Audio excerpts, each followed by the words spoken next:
The sultry August morning of 2011 began with an unusual commotion on Gulf Breeze Court, Clearwater, Florida. 5 unmarked police cars quietly pulled up in front of a small beige house at the end of the street, where a man had lived alone for many years. Neighbors peeked through curtains as FBI agents in bulletproof vests spread out, positioning themselves around the porch and backyard. Inside, Richard Doyle, 72, a former Air Force veteran, was preparing his morning coffee, a habit he'd maintained since leaving Millbrook, New York, over 3 decades earlier. A rapid knock on the door sounded at 5:58 a.m.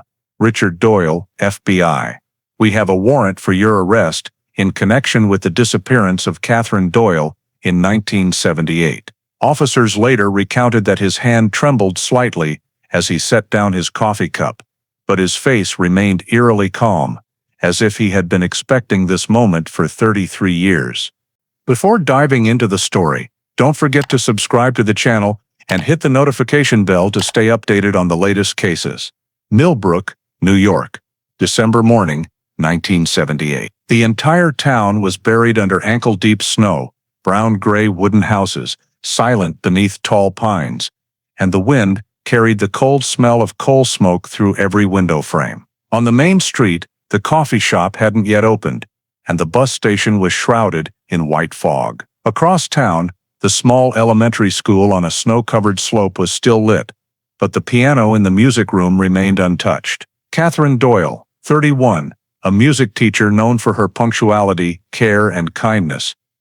A woman who arrived at class before her students each morning, brewed tea, and opened the windows to let sunlight pour in, was absent today. Her chair sat empty. The family photo on her desk tilted askew, and the clock's ticking echoed in the silent room. A little girl stood up and asked, "Where's Miss Catherine?" No one had an answer. The night before, neighbors noticed the kitchen light in her house still on near midnight. One recalled seeing her at Hendrick's Market, carrying a paper bag with a loaf of bread, a few candles, and a jar of honey. She smiled, said softly, "It'll be colder tomorrow," and stepped into the fine snow. That was the last time anyone saw Catherine Doyle. By morning, snow had fallen so heavily it covered all paths. The phone in her house rang unanswered, its long, lonely chime echoing through a slightly open window. When colleagues called repeatedly with no response, they assumed she was sick and staying home. By noon, her mother in Syracuse called. The other end of the line offered only the steady ring, no voice answering. That afternoon, as the last light of day faded behind the hills, her husband, Richard Doyle, appeared at the town police station. Snow clung to his coat, his hands trembling slightly as he signed a statement. "She went out last night," he said, voice weary, "and hasn't come back." Police Chief Henry Lawton wrote the first line in the duty log, "Possible missing person." Outside, wind swept snow across the street, leaving faint streaks of light on window panes. At the small house at the end of Maple Street, the teapot on the table was still warm, steam rising for a long while before fading, as if Catherine had left just minutes before, and everything in the house was still waiting for her return. As Richard left, Lawton sat at the desk, rereading the brief statement. A woman, vanishing in a snowy night, no witnesses, no signs of violence. It all seemed ordinary, yet something unsettled him. He closed the log, stood, and called Officer Dean Harper to grab a camera and flashlight. They left the station, their silver-blue patrol car cutting through the thick snow. At Maple Street, the silence was absolute. The Doyles' house stood isolated at the end, a faint yellow light spilling through thin curtains. The front door was slightly ajar, snow piled thick on the porch steps, no fresh footprints visible. Harper nudged the door open, hinges creaking. The air inside was cold and damp, but the kitchen light was still on. The teapot sat on the table, its water now cold. Unwashed dishes filled the sink, and 2 ceramic cups remained on the dining table, one upside down, the other holding half a cup of pale tea. In the living room, Catherine's wool coat hung on a chair, her dry gloves beside it. No signs of a struggle or theft. Lawton observed silently, occasionally jotting notes in the small leather notebook he always carried. "Where did she go last night?" he asked. Richard Doyle leaned against the wall, his face weary, eyes sunken. "She said she wanted to take a walk," he replied. "It was cold. I told her to stay home, but she didn't listen." "Did she take anything? Car? Keys?" "No. She just put on her coat and walked." Lawton glanced at his watch, then turned to Harper. "Document the scene, take a few shots of the porch." Harper complied, the camera flash cutting through the dimness. Outside, the wind howled louder, snow shattering on the roof tiles. In the backyard, the flashlight beam pierced the white fog, revealing only a wooden fence tilted by the wind. Nothing unusual. Back inside, Lawton saw Richard sitting motionless at the dining table, hands clasped, staring at the cold tea. He asked a few more questions about Catherine's friends and schedule, but the answers were vague. "I don't know. She had some friends at school, but not close ones," Harper quietly noted. Husband doesn't recall wife's close friends' names. Before leaving, Lawton advised, "You should rest. She might come back by morning." He said it out of habit, but an odd feeling stirred within him, a disconnect between the too quiet house and the man sitting alone under the yellow light. On the drive back, snow fell heavier. Lawton stared out the window, thinking of other missing persons cases he'd seen, most resolved within hours. But the image of the teapot, the gloves, and the cold void at the dining table lingered. That night, he returned to the station and wrote a preliminary report. Missing under unclear circumstances. No sign of struggle or break-in. He asked Harper to stay on duty, to call immediately if anyone reported seeing Catherine. As he closed the log, the wall clock showed nearly 10. Outside, snow fell relentlessly, wind whistling through bare trees. Harper sat at the desk, coffee steaming. A small radio playing fragmented news, highways closed, temperatures below 10 degrees. No one mentioned the disappearance. It wasn't big enough for the airwaves yet. The desk phone's call light remained still. At the end of Maple Street, Catherine Doyle's house sank into darkness, only a faint kitchen light reflecting off the window. None of them knew this would be the first night of a 33-year silence left by her disappearance. The next morning, Millbrook woke under a fresh layer of thick snow. The small town seemed swallowed by the blinding white. The local radio blared low-level blizzard warnings, but at the police station, Henry Lawton was already there. Standing by the window, his coffee gone cold, he had one question: how could a woman vanish completely in a town this small? By 8 a.m., the first search team was mobilized. Nearly 30 people, police, volunteer firefighters, and townsfolk, gathered at a parking lot near the Doyle's house. Wrapped in scarves and leather gloves, their breath formed white clouds in the frigid air. A team with scent dogs from Albany County joined to assist. Harper handed out maps, dividing the area into 4 directions, each team tasked with sweeping a 2-mile radius from the house. Lawton spoke briefly. "No detail is insignificant. Search everything, even if it's just a shoe print." The dog's barks echoed as the group dispersed. Trudging through deep snow slowed every step. Maple Street lay cloaked in white fog, marked only by footprints and tire tracks left by the departing teams. They scoured forest edges and slopes leading to the frozen Millbrook Creek. Near noon, a volunteer shouted. About 40 yards from the Doyle's wooden fence, half buried in snow, was something beige. Harper brushed away the fine snow, revealing a knitted scarf with a C embroidered on the edge. The center was still dry, as if it had fallen just before the heavy snow covered it. Lawton carefully bagged it as evidence, his eyes lingering on the embroidered letter, a single character that weighed down the surrounding air. That afternoon, Lawton returned to the Doyles to confirm. Richard looked at the scarf, his expression barely shifting. "Yes, it's hers," he said, pausing for a few seconds. "I gave it to her last Christmas." Lawton said nothing, only noted it, and left. His unease grew sharper. A missing woman, a scarf left in the snow, and a husband speaking in an oddly even tone. Meanwhile, the search team expanded north, where Millbrook Creek wound around the town. As the sun dipped, a dog handler reported a faint smell near the creek bank, like oil or gasoline. They marked the spot, but the heavy snow made further identification impossible. Harper noted, possible fuel scent near creek, unconfirmed. That evening, Lawton returned to the station.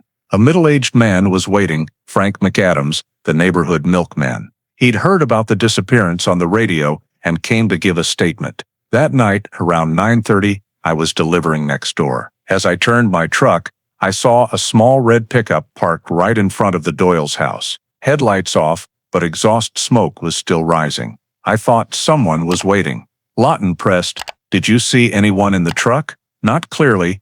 The windows were fogged. I didn't stick around. It was freezing." "Any license plate?" Frank shook his head. "No, but it was old. A Chevy C10 mid-70s model. I'm sure of it." The milkman's statement thickened the air in the night duty room. Harper opened a map, circling the residential area around Maple Street where such a truck might be found. But the deep snow made checking nearly impossible. Some homes had vehicles buried under snow up to the windows. Lawton decided to log the statement and wait for better weather to investigate. For the next 3 days, the search continued under harsh conditions. Rescuers waded through deep snow, probing sticks piercing the ice under the creek, often finding only broken branches. One firefighter slipped down a slope, soaked and freezing for hours. Beneath the snow, no other traces appeared. No clothing, no drag marks, no clear tire tracks. All that remained was the beige scarf, with its solitary embroidered letter. On the afternoon of the third day, the disappearance made the front page of the Millbrook Gazette with a bold headline, "Elementary Teacher Vanishes in Snowy Night." Below was a photo of Catherine smiling, taken at last year's student graduation. A short article described her as kind-hearted, devoted to children, and a pillar of this small community. The news spread across Dutchess County, larger radio stations calling the police for updates. But Lawton stayed silent.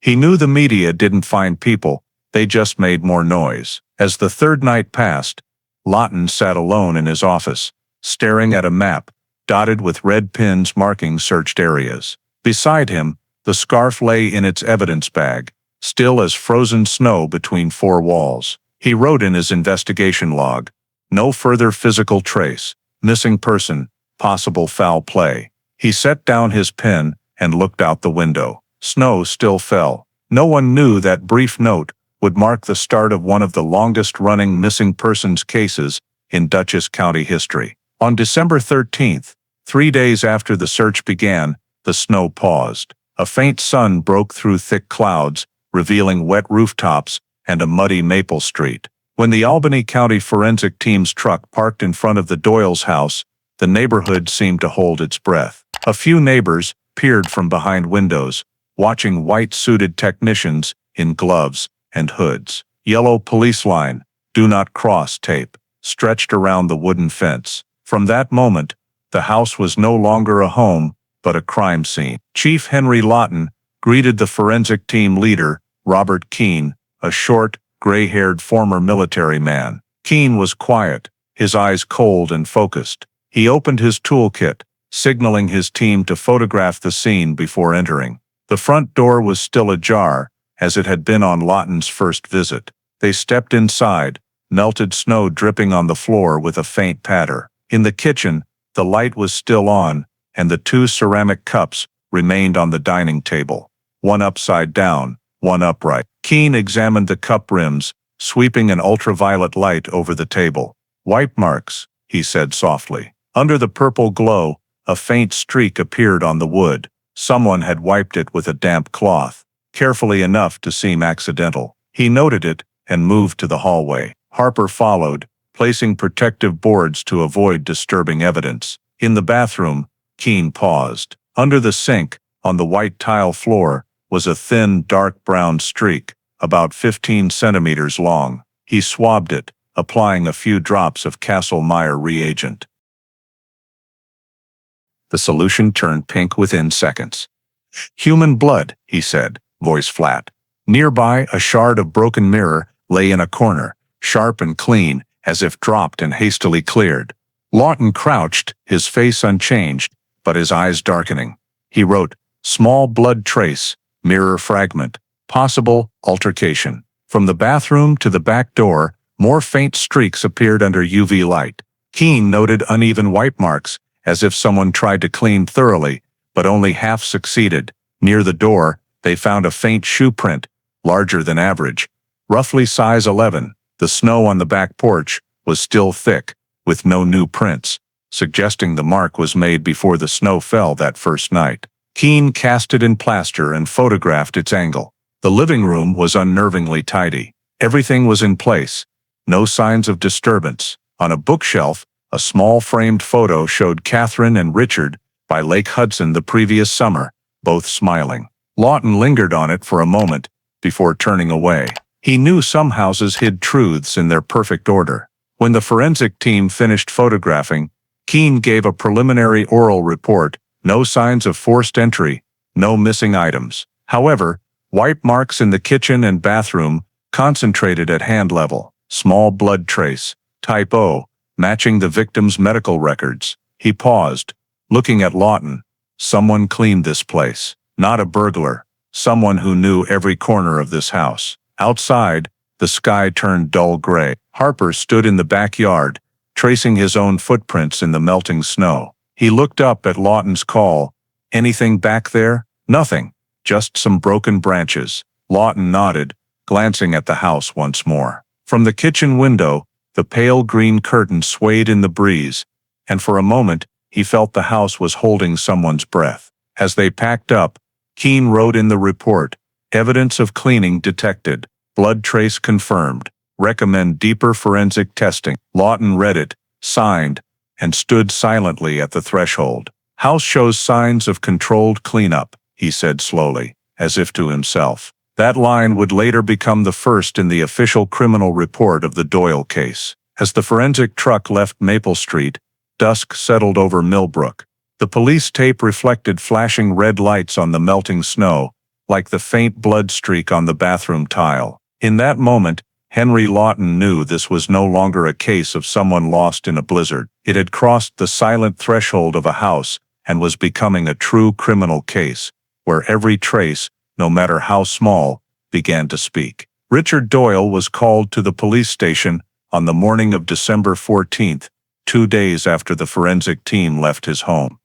The morning was thick with fog, and as he entered, the metallic scent of melted snow mixed with stale coffee in the small interrogation room. He wore an old brown coat with a worn flannel collar, his face pale from the cold, but his eyes eerily calm, almost indifferent. Chief Henry Lawton sat across from him, a thin file with crime scene photos before him. Beside him, Officer Dean Harper silently took notes. "Mr. Richard," Lawton began, voice low and deliberate, "we need to clarify a few points from your initial statement. You said the last time you saw your wife was Sunday evening, correct?" Richard nodded, hands clasped tightly on the table.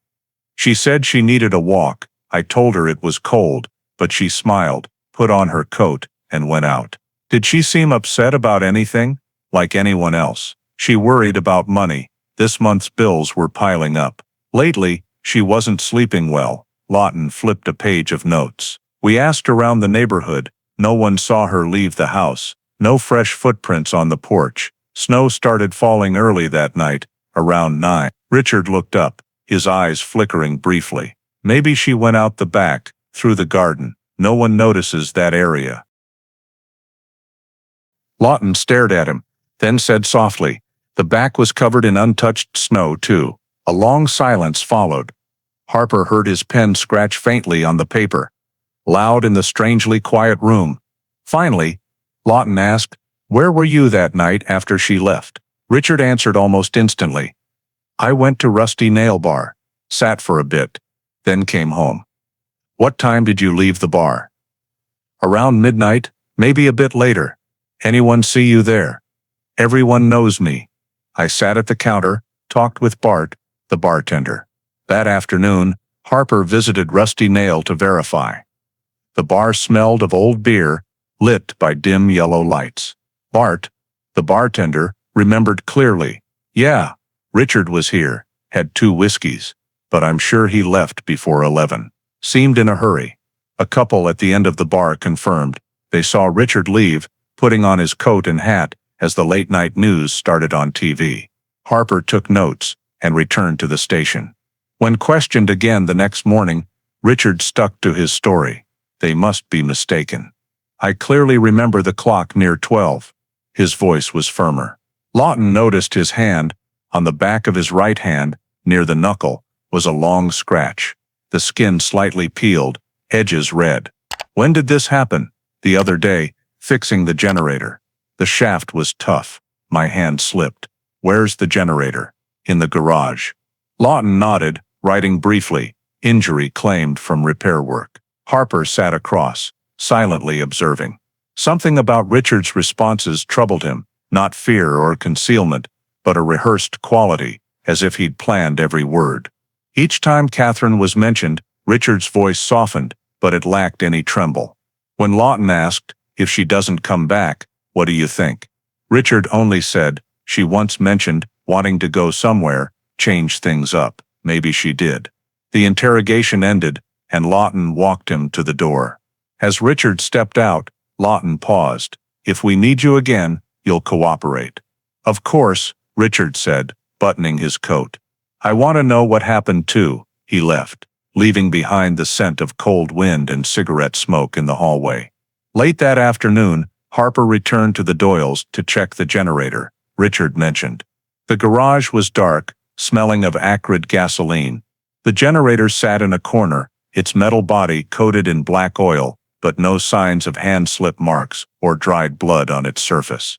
Harper swept his flashlight around, finding only old scratches and a thin layer of dust.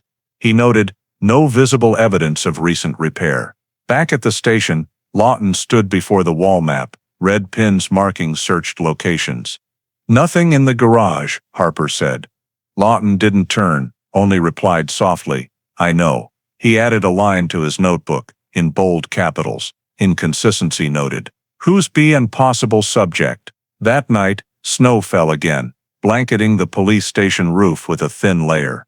Lawton stayed late, rereading the first interrogation transcript. In his mind, the tidy kitchen, the beige scarf, and the man claiming his wife went for a walk played on repeat. He knew it was too early to accuse, but too late to believe in coincidence. Catherine Doyle's disappearance was no longer a matter of snowstorms or chance. It was slowly emerging, like a faint crack in a mirror, small but enough to reflect something deeply wrong. 3 days after the interrogation, Lawton decided to request a second full search of the Doyle house. This time focusing on the garage Richard had mentioned. He knew a single detail, deviating from the statement, could open a new lid. The county court approved the warrant on the morning of December 17th, and by early afternoon, the forensic team's van parked on Maple Street again. The snow had lessened, but the sky remained overcast, a damp chill lingering in the air. Harper opened the garage door first. A heavy smell of gasoline hit them as the iron door slid up. The air was thick, making everyone wince slightly. On the cement floor, the flashlight beam caught a glossy oil slick, reflecting dim light. In the left corner, next to the generator Richard had mentioned, was a darkened patch, like a slight burn. Lawton crouched, lightly touching it. The cement was rough and smelled acrid. Something burned here, he said quietly, signaling Harper to photograph and mark the spot with chalk. As the forensic team scanned surfaces for chemical traces, Harper opened a wooden drawer by the wall, filled with tools. Among crumpled papers and old auto part receipts, he found a faded Exxon service station receipt from Millbrook Turnpike. Date December 10th, 1978. Quantity 5 gallons. Paid cash. At the bottom, in blue ballpoint, the clerk had scribbled, metal can. Harper handed it to Lawton. He read it carefully, silent for a few seconds, then slipped it into an evidence bag. The night she disappeared, he said, and he bought gasoline. That afternoon, Lawton and Harper drove to the Exxon station at the head of Turnpike. The small station had 2 pumps and a weathered sign tilting in the wind. The manager, Jim Hanley, recognized Lawton immediately. I remember that case, he said, wiping his hands on an oily rag. Tall guy, dark hair, quiet, came in late, maybe 11:30. Asked for 5 gallons, in a metal can. I asked what for, he said his generator broke. I helped pour the gas, he didn't say much else. Hanley paused, frowning. But that night was freezing. No one went out unless they had to. Harper showed him a copy of the receipt. Hanley nodded. That's my handwriting. I wrote metal can to note it. Rare for someone to bring one that late. Lawton thanked him, then asked, did you notice any gasoline smell or oil stains in his car? Not sure, but I remember he drove an old gray Ford, seemed anxious. That evening, they returned to the Doyle house to thoroughly inspect the garage. In a corner, next to the tool rack, was a round 5-gallon metal can, its screw cap coated in wax and dust. When Harper lifted it, a faint slosh of liquid sounded inside, just enough to coat the bottom. Keene, the forensic expert, opened the cap, sniffed briefly, and said, gasoline, mixed with paraffin wax. That smells unmistakable. He used a pipette to collect a sample, sealing it carefully. Lawton eyed the can, then scanned the room. He recalled Richard's claim of fixing the generator that night, and the gasoline odor filling the garage on their first visit. He wondered if it was just for repairs, why so much fuel, and why buy it at midnight, in a major snowstorm. Harper, writing the report, noticed speckled yellow wax stains on the can. Candles, he said, like the ones sold at Hendrick's Market. That was the store where neighbors saw Catherine shopping the afternoon before she vanished. The next morning, Lawton met Richard at the station. He placed the Exxon receipt on the table, beside a photo of the metal can. You bought gas the night of December 10th, right? Richard looked at the paper, unflinching. Yes, I told you, the generator was acting up, needed testing. We checked, it's not broken, no signs of repair. Lawton paused, locking eyes with him. Where'd the gas go? Richard pursed his lips, voice low. I poured it in the machine, then stored the can. You sure? Sure. As he left the room, Harper whispered. He's still oddly calm. Lawton nodded slightly, his gaze fixed on the crime scene photo. He might clean blood, but he can't clean the smell of gas, he said. That afternoon, Keene sent a preliminary analysis. The darkened garage floor showed burn marks from hydrocarbon reaction, typical when gasoline ignites on cement. In the fine ash from floor cracks, melted candle wax mixed with oil residue was found. It suggested a small fire, not large enough for clear charring, but enough to burn something small or a few material fragments. Lawton read it, writing briefly in his notebook. Possible use of accelerant, missing body, suggests disposal. The words were simple but heavy. He knew the investigation had shifted from a possible runaway to a likely murder and cover-up. That evening, leaving the station, he paused at the steps, watching snow start to fall again. Streetlights reflected off melting flakes on the black asphalt. He thought of Catherine Doyle, the scarf in the snow, the gas can with wax stains. If someone could wipe away blood and footprints, the smell remained. The smell of gasoline, fire, something burned that night. But without a body, he couldn't prosecute. The law demanded evidence, not hunches. Lawton closed his notebook, tucking the pen into his coat. He stood before an invisible wall. Every clue pointed to the husband, but the picture lacked the key piece. Catherine. Somewhere in the deep snow or frozen creek lay the answer to the only question he couldn't yet write in the report. Where did she go, and who made sure she never came back? By late December, as snow melted to reveal gray mud and wet grass, the search for Catherine Doyle continued quietly. Chief Henry Lawton knew time was against them. The gasoline smell, burn marks, Exxon receipt were just scattered pieces. He needed one thing, a body. Without it, all evidence remained suspicion. In early January, 1979, the search team gained reinforcements from Albany County. They expanded to the Hudson River bank, where dark water flowed past dry reeds and ice-covered branches. Sonar equipment was deployed.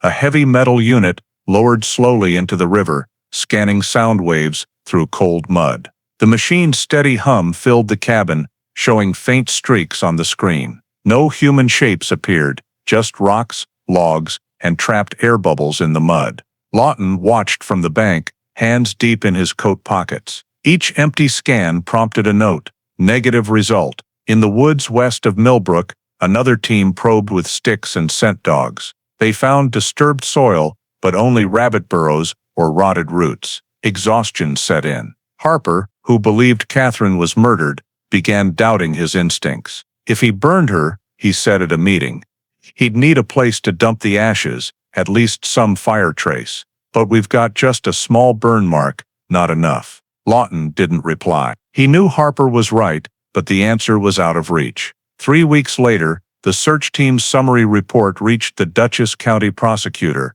No trace of victim or body detected. No personal evidence. The chief prosecutor reviewed it, signing an order to suspend investigation pending new evidence. It was the system's way of closing a door no one wanted shut, with cold, legal words. Lawton received a copy of the suspension order late that afternoon. He sat long in his office, watching winter sunlight hit the frosted window. The black text on the paper blended with the white snow outside.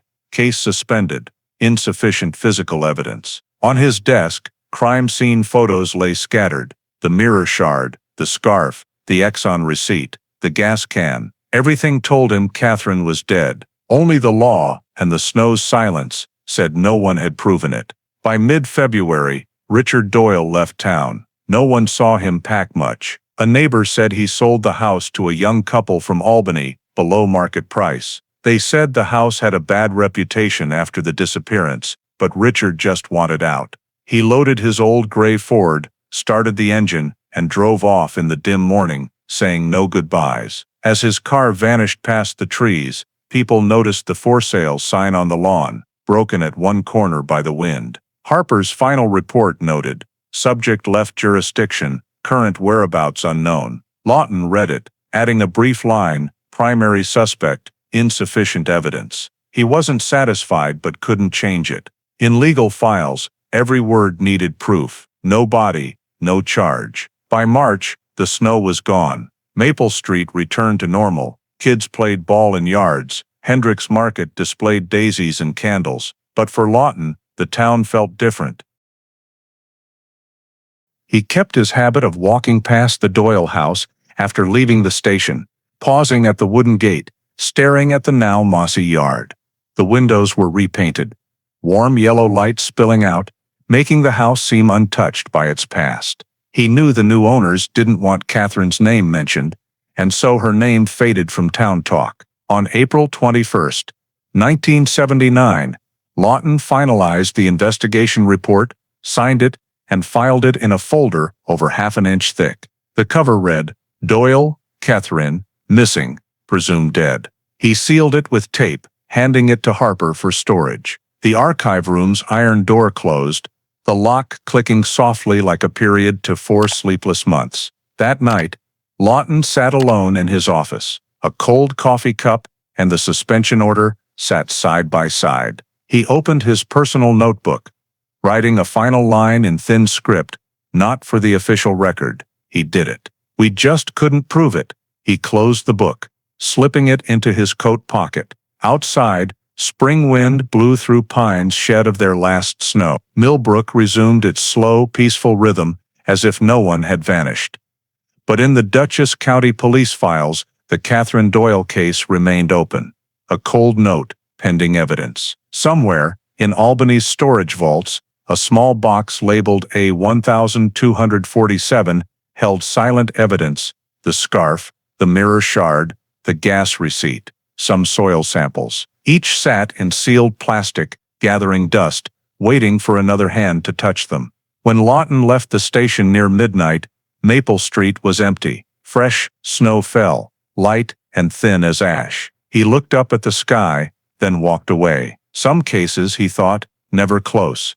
People just stopped talking about them. In this town, Catherine Doyle's name became something everyone remembered, but no one dared say. In May 1979, the Catherine Doyle file was officially removed from Henry Lawton's desk. The case was suspended, but protocol required completion. All evidence was sealed, numbered, and stored in Albany County's evidence vault. That morning, Harper and 2 forensic techs packed each item in thick plastic, sealed with red tape, and signed off. The broken mirror shard was placed in a padded box. The beige scarf with the C was carefully folded. The Exxon receipt and Richard Doyle's statement, copies went into one envelope. All were sealed in a gray metal box, its label scrawled, A1247, Doyle Catherine.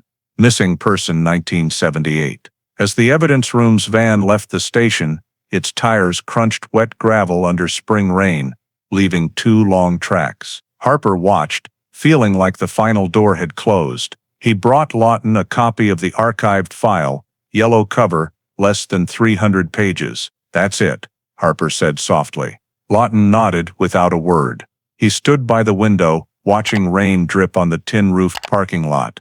"No body, no justice," he said, voice tired. He picked up his pen, writing the last line in the duty log. File closed. No evidence of life or death. In the years that followed, Catherine Doyle's name faded from the town's memory. The Maple Street house was sold, repainted, and rented out. People stopped mentioning the disappearance unless outsiders asked. Richard Doyle never returned to Millbrook. The photo of him with Catherine at Lake Hudson, the only copy left in the file, remained in a cloudy plastic sleeve beside the Exxon receipt, like a memory trapped in paperwork. In 1983, Henry Lawton retired after 30 years on the force. His hair nearly all gray, his eyes dim but still sharp at the sound of a siren. Before leaving his office, he visited the archive room one last time. The basement room had gray concrete walls and flickering fluorescent lights. He walked slowly past rows of metal cabinets, labeled burglary, assault, unsolved. At the 3rd row, cabinet 12, he stopped. The A1247 box sat quietly in a corner, coated in thin dust. Lawton opened the drawer, stared for a long moment, then lightly touched the box's lid, as if touching a memory. He pulled his small notebook from his coat, writing a brief line. Not for any report. He did it. We just couldn't prove it. He closed the notebook, rested his hand on the box once more, and shut the drawer. The metal door clanged shut, the sound echoing down the long hallway. As he stepped outside, late daylight filtered through a narrow window, illuminating floating dust. Upstairs, typewriters clacked, phones rang, and people moved, the familiar rhythm of a police station.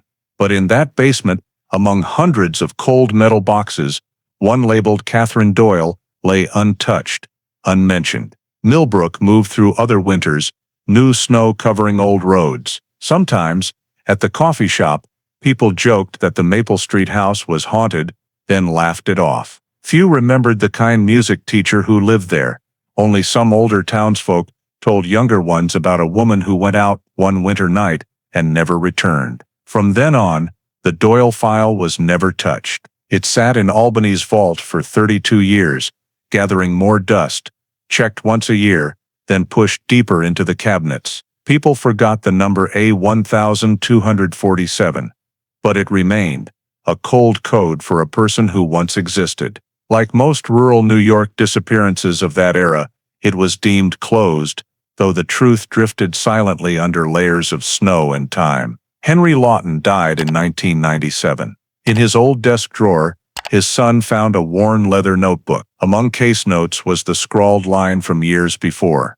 He did it. We just couldn't prove it. It was all that remained from the chief, who spent his career's final winter on a woman lost in the snow, and a truth he believed was buried with her, somewhere, forever unfound. In spring 2011, over 30 years after Catherine Doyle vanished, an administrative memo from the New York State Justice Department stirred the dusty files in Albany County's basement. It was the official launch of the New York Cold Case Review Program, a federal FBI collaboration to re-examine all unsolved cases before 1985, stalled by the era's technological limits. Hundreds of file boxes were pulled from storage, cataloged by number. On the first list, sent to the cold case unit, was a small line.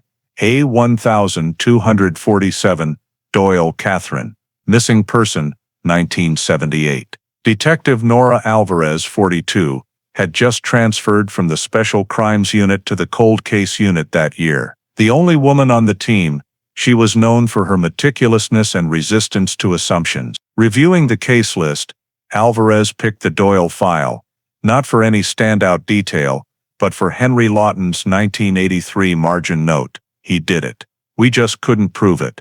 That line held her attention. In the world of investigators, a cop certain of a culprit, but unable to prove it was where modern technology could step in. On April 7th, Alvarez visited the Albany archive. The old iron cabinets remained, paint peeling, labels rusted. She found the A1247 box. Opening it released a whiff of cold metal and aged paper. Inside were intact, sealed evidence bags.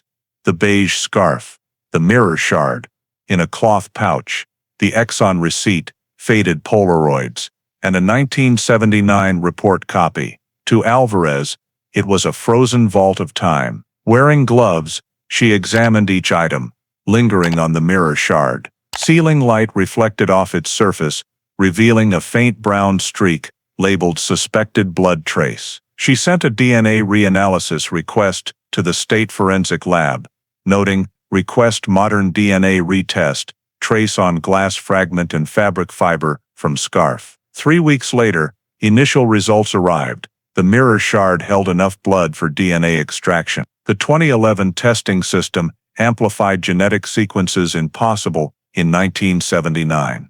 The lab report read, partial female DNA profile consistent with preserved sample, strong likelihood of victim trace. Alvarez read the results in silence. The line partial profile confirmed quickened her pulse, not from surprise, but from the sense that a case dormant for 3 decades was stirring. She requested analysis of the scarf's fabric fibers. The sample contained trace blood proteins, type O, matching antigen markers in Catherine Doyle's 1978 medical records.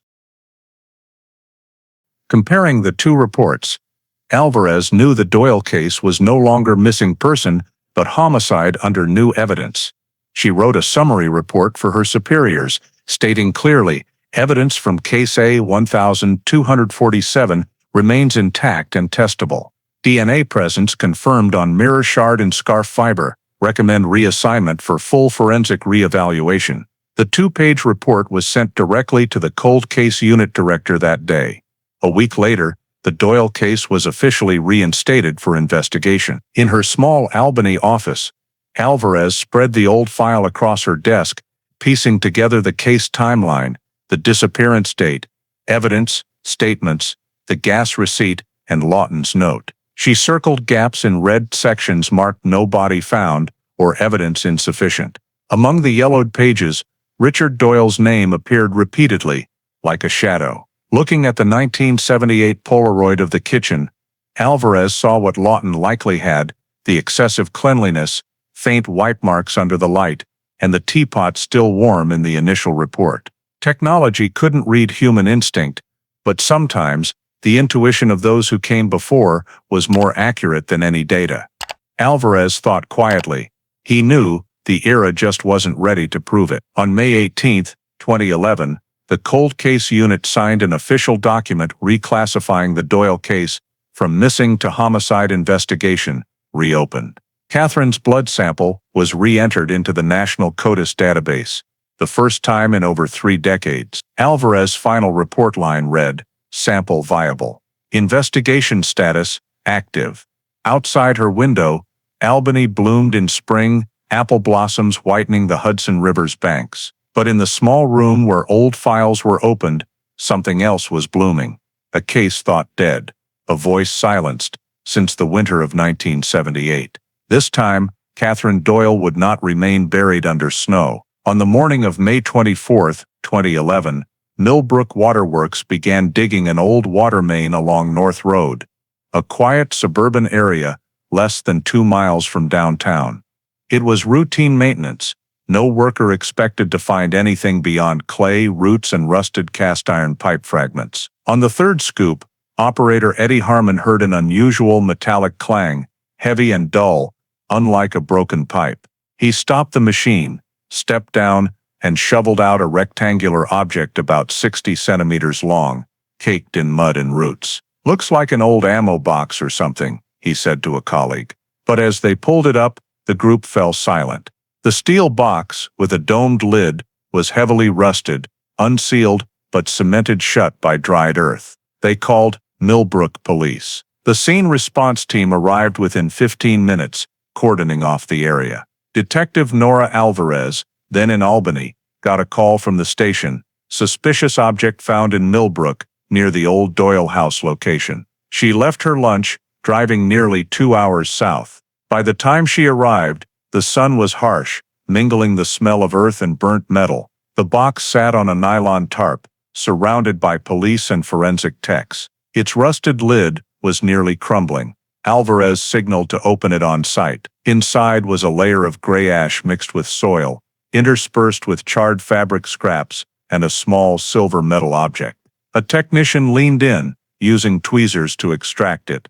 A silver necklace with a tiny heart pendant, engraved with CD, "Love Always, RD." No one spoke, only the wind through the grassy field carried flecks of rusted metal. Alvarez looked at the engraving, her hands trembling slightly. She recalled the 1978 file listing Catherine's personal items, silver necklace, engraved with initials. The box was transported to Albany's forensic lab that night. Analysis took 3 days. Technicians isolated intact bone fragments, a pelvis, a jaw piece, and a few scorched vertebrae. The initial report concluded, human remains, adult female, estimated age 30, 35. Evidence of high heat combustion, likely using petroleum-based accelerant. A footnote specified, residue consistent with diesel fuel. Alvarez monitored the process nearly hourly. She requested DNA analysis from marrow in a femur fragment, cross-referenced with Catherine Doyle's stored DNA from case A1247. 2 days later, the lab confirmed the DNA matched the 1978 missing person. Seeing the bolded match, confirmed, 99.99% probability, Alvarez sat silently for a moment. 33 years, and Catherine Doyle had returned, not in a news photo, but as charred bone fragments. When the official forensic report reached the cold case unit, Alvarez added a brief note, "Remains positively identified. Homicide confirmed." She read it twice before signing. In protocol, it was a standard statement, but to her, it was the clear line between silence and truth. The next day, she returned to North Road with a survey team. They mapped the box's discovery site, measuring its distance from the old Doyle House foundation, less than a mile, behind a row of elms and a wild field, once private land, now a new residential area. It meant Catherine's body could have been buried within the 1978 search radius, missed due to heavy snow and complex terrain. Alvarez knelt by the refilled soil, feeling a cold weight. He hid her right here. "All those years," she said softly, almost to herself. At the lab, analysts found more. The charred fabric in the box matched the weave of the beige scarf from 1978. Some fibers held blood proteins and paraffin wax residue, the same wax noted in Richard Doyle's garage report. The pieces fit together: diesel fuel, candle wax, burn marks, and now bone ash. That evening, Alvarez called the cold case unit director, reporting verbally, "Victim's remains identified. Physical evidence indicates the body was burned with diesel, likely at the suspect's home, then buried in the steel box nearby. This is no longer a missing person case." The other end paused for a few seconds, then replied, "Good. From now on, we call it what it is, a murder case." That day's internal police bulletin carried a brief line. Case A1247, Doyle Catherine, reclassified, homicide. No images, no fanfare, just a cold sentence, ending over 3 decades of ambiguity. Leaving her office, Alvarez gazed at the Hudson River, reflecting the sunset. She recalled Henry Lawton's old notes, the man who wrote, "He did it. We just couldn't prove it." Now the evidence spoke for him. Catherine Doyle was no longer a name in a metal cabinet. She was found, and the truth, after 33 years, emerged from the cold earth, carrying the acrid scent of diesel and the faint silver glint of a necklace engraved with CD. The forensic report on the silver necklace reached Detective Nora Alvarez's desk in early June 2011. The cover's bolded latent print detected made her pause longer than usual. Albany's lab technicians had scanned the silver surface using cyanoacrylate fuming, a new technique to recover fingerprints despite heavy oxidation. The result showed a faint, partial print, sufficient to match central whorls and ridge patterns. Alvarez read the conclusion, partial print consistent with male subject. Recommend comparison with Department of Defense archive. The 1978 file noted Catherine's husband was a former serviceman, Air Force, 1968, 1971.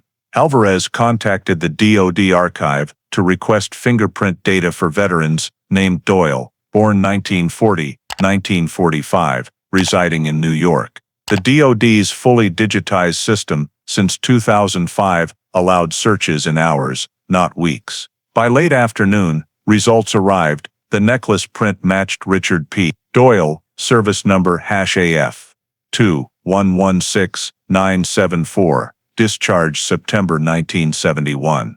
Alvarez leaned back, staring at the enlarged necklace photo on her screen. The tiny ridges and whorls weren't just biological patterns, they were human evidence, indelible. Those swirls on the metal held the moment a killer touched the gift of the woman he murdered, then buried with her. She noted briefly, fingerprint match confirmed, subject Richard P. Doyle. Checking civil records, Alvarez found Richard P. Doyle vanished from New York's database in the early 1980s. No driver's license, address, or tax filings.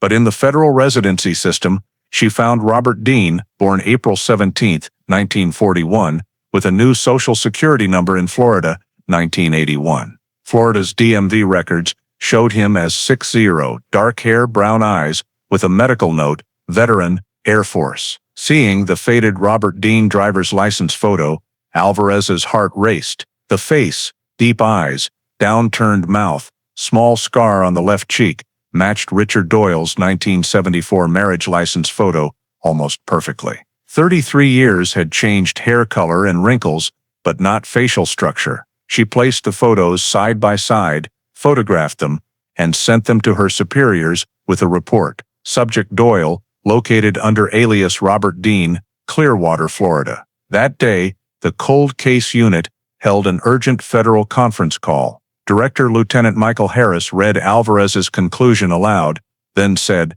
"After 3 decades, we have a confirmed suspect. Ensure federal protocol before proceeding with arrest." Alvarez nodded, stating she'd request a federal surveillance warrant based on new physical evidence, fingerprints, DNA, and demographic data. In her application to the U.S. Justice Department, she wrote concisely, "Newly obtained physical evidence establishes probable cause linking Richard P. Doyle to the 1978 homicide of Catherine Doyle. Request authorization for surveillance and discrete DNA collection." In late June 2011, the federal surveillance warrant was signed. Detective Nora Alvarez flew to Florida, coordinating with the FBI's Tampa branch. They planned a 10-day surveillance of Robert Dean, Richard Doyle's alias, living in a small single-story house in Clearwater, less than 2 miles from the coast. Florida's summer was hot and humid, but the mission demanded absolute patience. For Alvarez, this wasn't just a case, it was the end of a journey begun in a rusty A1247 file box. Day 1, they positioned 2 undercover vehicles across from Doyle's street. Through a telephoto lens, the 70-year-old man appeared clearly.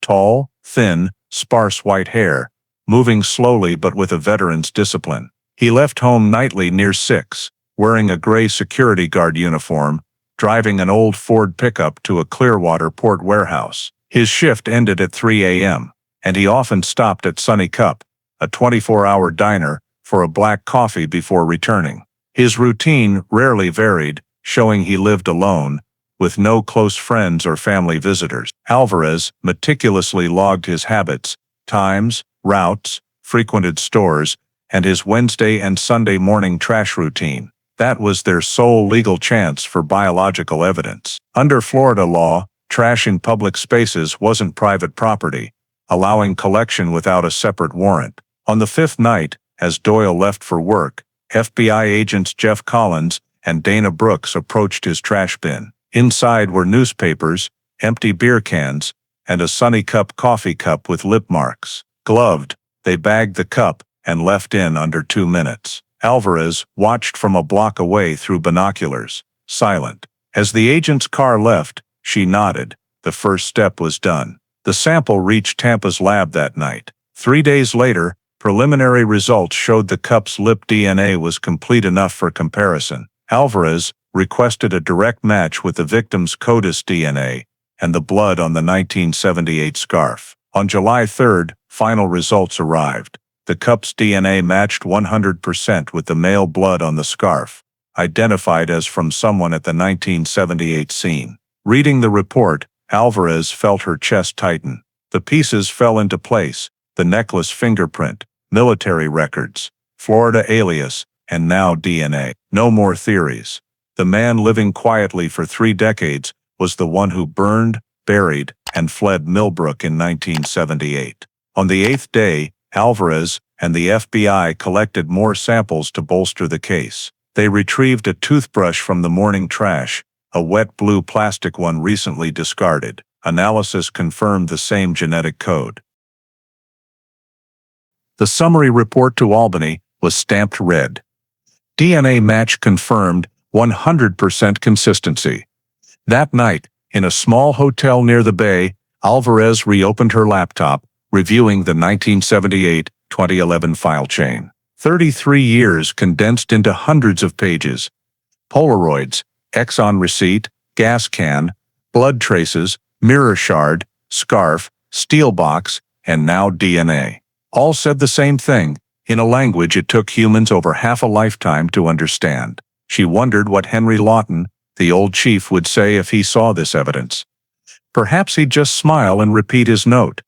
I knew, I just couldn't prove it. On the 10th morning, Alvarez met the FBI team at their Tampa office. She presented all findings, each piece of evidence cited clearly, concluding, Richard Doyle, alias Robert Dean, is confirmed as the prime suspect in the 1978 homicide of Catherine Doyle. The federal supervisor nodded, saying briefly, we have enough, proceed to warrant.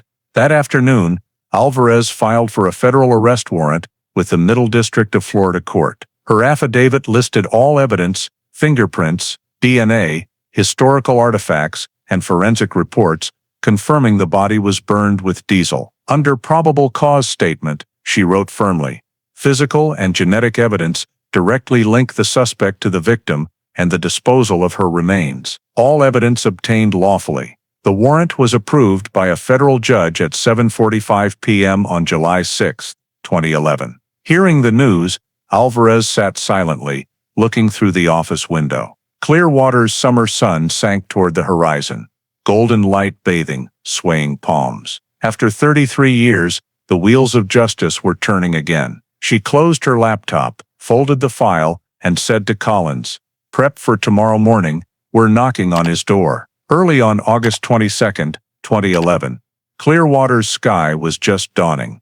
The distant sea lay misty, and in the quiet Gulf Breeze Court neighborhood, only seagulls and gentle waves against the seawall broke the silence. At 5:40 a.m., 7 unmarked FBI and New York State Police vehicles parked discreetly around the small house at 214, where Robert Dean, Richard Doyle's alias, lived. A 4-person team took the front.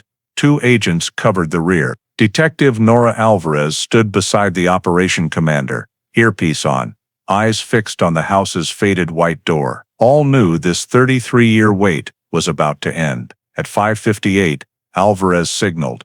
2 agents stepped onto the porch, knocking firmly. FBI. Open the door, Mr. Dean. A neighbor's dog barked, then fell silent. No response. 30 seconds later, they knocked louder. Federal agents. We have a warrant. A shadow moved behind the curtain, then the lock clicked softly. Richard Doyle opened the door, wearing a gray shirt, cloth pants, barefoot. His hair was white, but his posture was erect, his eyes unsurprised. Alvarez stepped forward, showing her badge and reading quickly. "Mr. Richard Patrick Doyle, alias Robert Dean, you are under arrest for the homicide of Catherine Doyle, committed in Millbrook, New York, in 1978. He stared at her, then said slowly, voice hoarse but clear, "It's been a long time coming." The words halted the team for half a second. No resistance, no questions, just acceptance, cold and calm as his face. As Agent Collins read his Miranda rights, Doyle extended his hands, letting the cuffs snap onto his wrists. He asked only one question, "Where are we going?" "Albany, New York," Alvarez replied. While a team collected evidence, Alvarez entered the house. The small living room was oddly neat. Old leather chairs, tidy bookshelf, no photos on the walls. On a table sat a worn brown leather notebook. Gloved, she opened it. Pages held brief notes on work schedules, weather, and religious quotes. Near the end, one page stopped mid-sentence. "December, too much noise." Alvarez studied the bold, slanted script, matching Richard's old military file signature. She photographed it, sealed the notebook, and found the remaining pages blank. Other evidence included old documents, a faded Air Force ID, insurance papers, and warehouse receipts. Nothing stood out, except the house's uncanny cleanliness, dust-free, impersonal. It was as if he lived waiting for this moment. As Tex packed the final evidence bags, Alvarez stepped onto the porch, seeing Doyle loaded into a car. His face was calm, eyes fixed on the palm trees out front. The convoy left the neighborhood at 7 a.m. On the highway, sunlight glared, bleaching everything.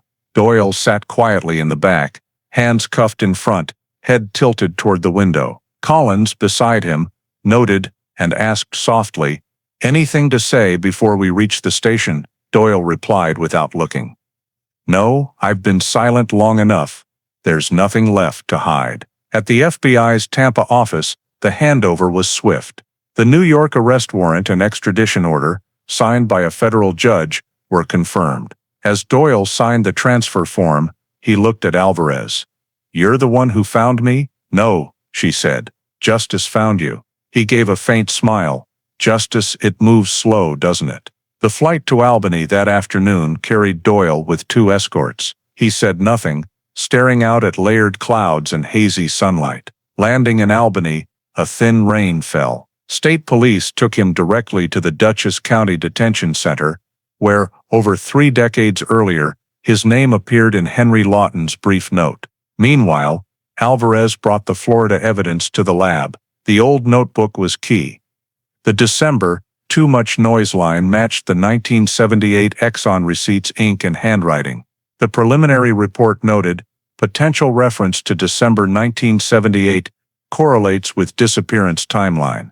That night, the cold case unit's internal bulletin carried one line, read closely by many investigators. Case A-1247, Catherine Doyle homicide. Suspect in custody after 33 years. In a hotel near Albany, Alvarez turned on her desk lamp, entering the day's final report. Under observation, she wrote, "Subject demonstrated no resistance, maintained composure, made voluntary remark indicating acknowledgement of guilt. Tangible evidence recovered from residence. Transfer completed without incident." She paused, looking at her words, then gave a tired smile. Outside, rain fell steadily, like a clock's ticking. In her mind, the 1978 snow-covered wooden house appeared, where a young teacher vanished, and her husband said, "She just went for a walk." 33 years later, that claim had an answer. The next day,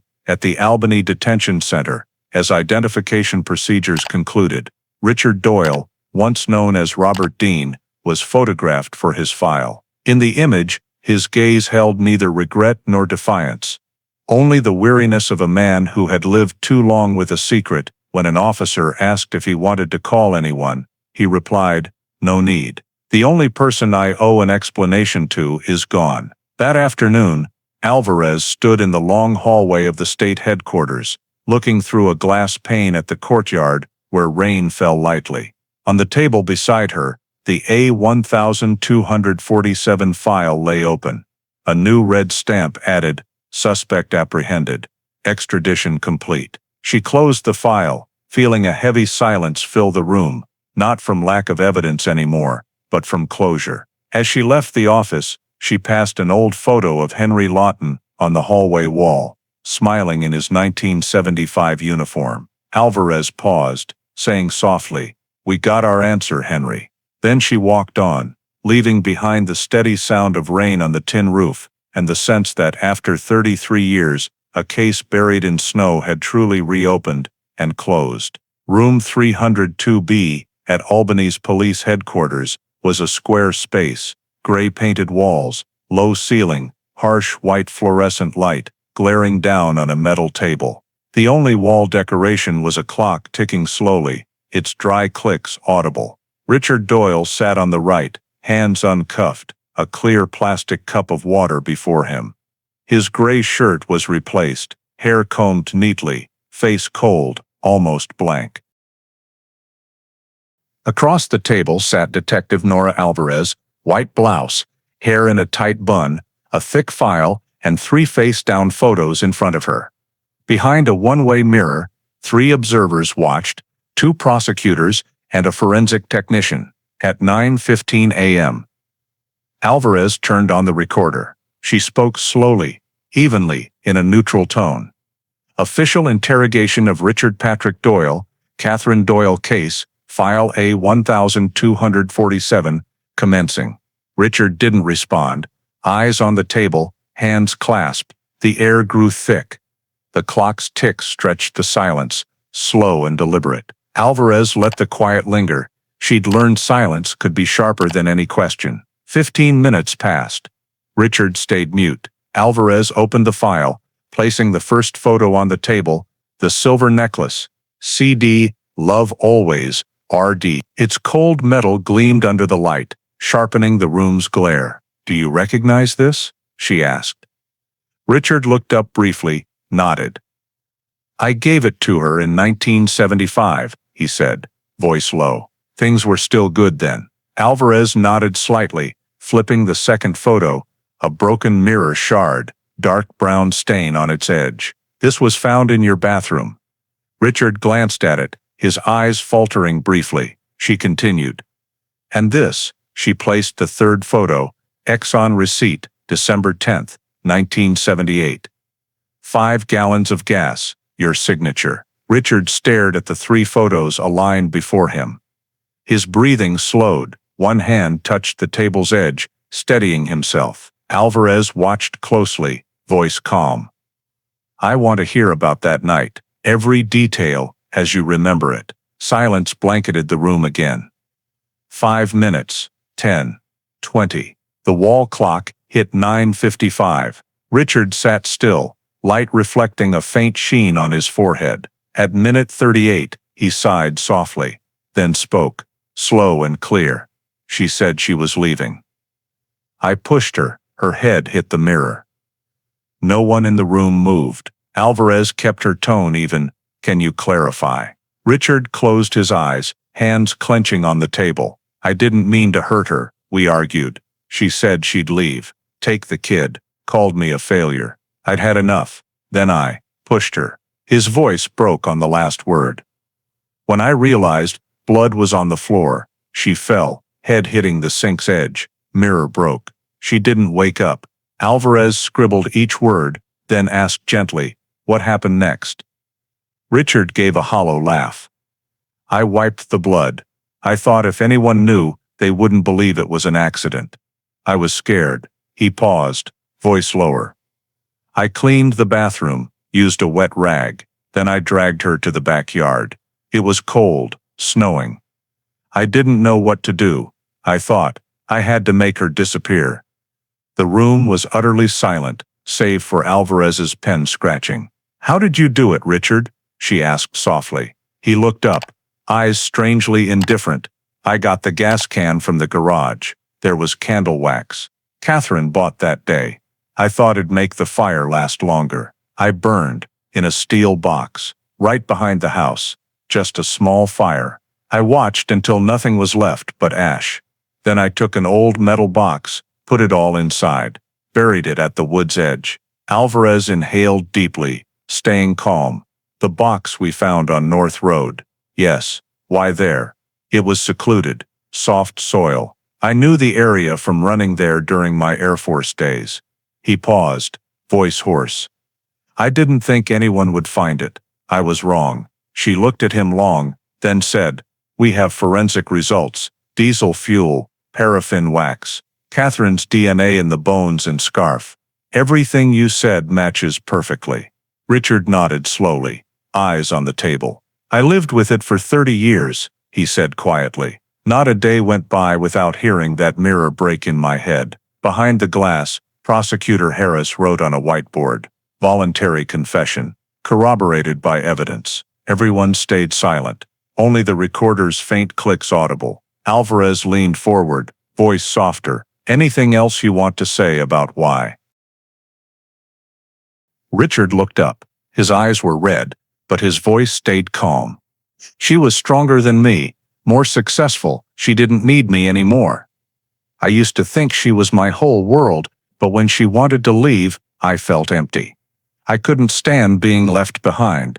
I just wanted to keep her one last time, but my hands were too heavy." Alvarez closed her notebook, sitting still for a moment. In that instant, she didn't see a killer, but a man trapped in his own remorse, surviving only to await discovery. She turned off the recorder, saying slowly, "Statement recorded as voluntary, consistent with physical evidence. You can sign to confirm." Richard took the pen, his hand trembling slightly, signing at the page's bottom. As guards let him out, Alvarez watched. The door closed, leaving only the hum of the vent. She opened her notebook, writing a final line, "Confession verified, homicide confirmed." Case A-1247. Outside, rain fell lightly on Albany's headquarters roof. Under yellow light, Alvarez stood at a window, looking through foggy glass. In her mind, the North Road steel box, the silver necklace, and Richard's last words merged. She said she was leaving. "I pushed her." 4 words, enough to close 33 years of silence. 4 days after the interrogation, the official forensic report reached Detective Nora Alvarez's desk. The cover's top left corner bore a red stamp, State of New York, Division of Forensic Science, Final Report. The file, over 200 pages, was sealed with a silver stamp. She opened it slowly, each page numbered and signed by technicians. This report was the final piece. Physical evidence solidifying Richard Doyle's confession, something Henry Lawton couldn't have in 1979. The first section, detailed analysis of the bones from the North Road steel box. New York State forensic scientists used infrared thermometry and Raman spectroscopy to assess burn levels. Results showed bone carbonization at 700–800 degrees Celsius, higher than typical wood fires, confirming Richard's claim of using diesel as an accelerant. A report excerpt read, "Thermal degradation indicates prolonged exposure to petroleum-based accelerant combustion, consistent with diesel fuel fire." Next was the oil residue analysis. Technicians isolated hydrocarbon traces in the soil beneath the burial site and ash on the box's lid. Compared to 1970s chemical databases, results showed near-perfect matches with Exxon diesel from 1978. Specifically, the C12, C20 paraffin ratio, and sulfate additive markers, absent in modern fuels, pinpointed the fuel's era. The report concluded, fuel residue origin consistent with mid to late 1970s Exxon diesel composition. The next section stopped Alvarez cold, analysis of blood on the broken mirror. STR hybrid DNA testing was applied to 2 samples, one from dried blood, confirmed as Catherine Doyle's, and a fainter trace mixed on the edge. The results silenced the team briefly, partial mixed DNA profile matching both victim and suspect. During cleanup, Doyle had inadvertently left his biological trace on the shard, undeniable proof he was in the bathroom, handling his wife's blood at her death. Subsequent pages showed electron microscope images, beige scarf fibers, paraffin wax clumps, and hydrocarbon traces, matching the 1978 gas can's composition. Each detail wove a thread through time, tying the case's fragments into a chillingly precise sequence of deliberate acts. The report's final summary, signed by Dr. James Whitaker, head of Biological Evidence Analysis, was clear and indisputable. All physical evidence recovered from the scene and subsequent examination supports the subject's voluntary confession. Thermal, chemical, and biological data confirm consistency between suspect's statement and recovered materials. Cause of death: blunt force trauma, followed by post-mortem incineration using diesel accelerant. Alvarez closed the file, gripping its cover. For over 3 decades, this case lived on hunches and theories. Now every detail was verified by numbers and formulas, burn temperatures, hydrocarbon indices, genetic codes, even 1978 diesel traces. She looked out the window at Albany's dim afternoon light. It wasn't triumph, but a different silence, the kind that comes when a case completes its cycle. She placed the report on Prosecutor Harris's desk. He flipped to the final page, read the conclusion, and nodded slightly. "That's enough," Alvarez said slowly. 33 years, and everything waited to be found. Harris replied, "Evidence doesn't forget. It waits for someone patient enough to listen." That evening, Alvarez returned to the cold case unit office. On the wall hung a black and white photo of the 1978 Millbrook wooden house, where it all began. She taped a copy of the forensic report beside it, noting, "Forensic confirmation complete. Evidence aligns with confession. Case ready for trial." She stood long before the photo, thinking of Catherine Doyle, the woman who stepped out into a snowy night and never returned. Now, lab numbers had given her a voice. Not in sound, but in proof. Bones burned at 800 degrees Celsius, 1978 diesel. Blood of 2 people mingled on a mirror shard. At day's end, Alvarez closed the file, locked the cabinet, and wrote the final entry in her case log. Physical evidence supports confession. Justice now has a body and a voice. The trial of State of New York versus Richard Patrick Doyle began on the morning of October 17, 2011, at Albany County Courthouse. Early autumn chilled the air, maple trees shedding golden leaves onto gray stone steps. Outside, dozens of reporters waited, cameras aimed at the large wooden doors where the defendant's van stopped. As Richard Doyle stepped out in a beige prison uniform, hands cuffed in front, flashes erupted. He lowered his head, silent. After 33 years of silence, the Catherine Doyle case was finally in the light. In an oak-paneled room, where New York's justice had often faced time. For the prosecution, Michael Chen, Deputy Chief District Attorney, led the case. A calm, meticulous prosecutor, he was known for relying on science over emotion. As the trial opened, he stood, facing the 12-person jury, and began, "Ladies and gentlemen of the jury, this is not a story about disappearance.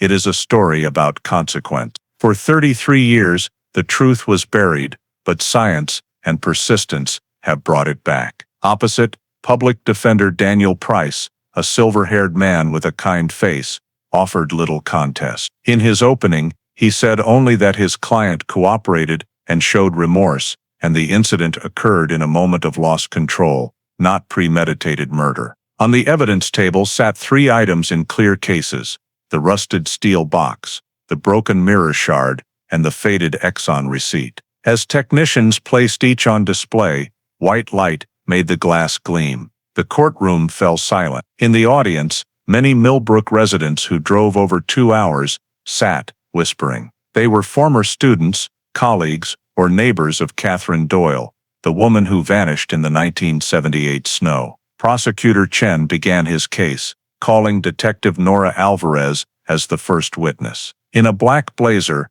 holding the thick file, she took the wooden stand.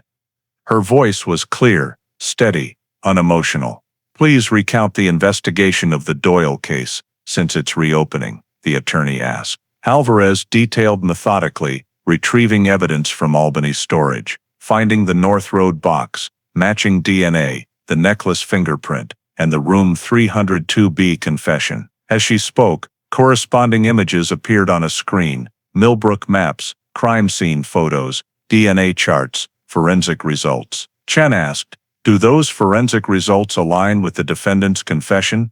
Alvarez replied firmly, "Completely consistent. From diesel composition to burn temperature and blood on the mirror, every detail matches." In the back, Richard Doyle sat still, eyes blank, staring forward.